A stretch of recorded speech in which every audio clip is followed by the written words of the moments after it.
What is the best diet out there? One, it's whatever you could consistently follow. And two, it's not sexy to say this. That's why I don't have a huge following. The research is very clear. So long as total calories, protein, and fiber are equated for, every single diet strategy works the same in the long run. So find what you could consistently follow. I am not a fan of these super restrictive diets where you're white knuckling, right? The research is very clear. Most people, whenever they put on significant weight, they are never going to get it off. They're going to yo-yo and actually end up worse. I think it's like 2/3 of people end up adding more weight than what they originally lost after 3 years. So find what you consistently follow. For majority of people, unless you're a competitive bodybuilder, when I do nutrition coaching and all that stuff, I go, look, let's focus on total calories. Let's focus on total protein and a minimum amount of protein per meal and fiber. Fats and carbs are going to have an inverse relationship. Fiber is a way to kind of keep tabs on the quality of your carbohydrates. If you consume 300 grams of carbohydrates and you consumed only 2 grams of fiber, unless you're eating like only rice,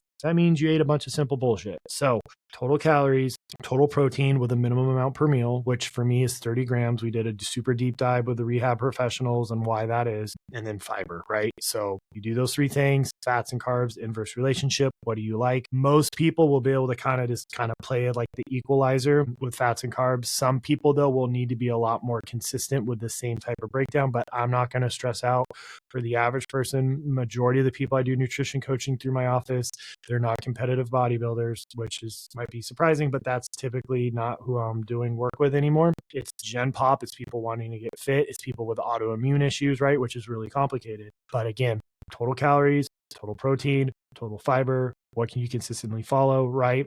Consistent adherence to a subpar program will always, and I mean always, outperform sporadic adherence to a so-called perfect program. There's no such thing as perfect, but the research says we yo-yo, right? So what can you follow long-term? Stick to that. Case closed.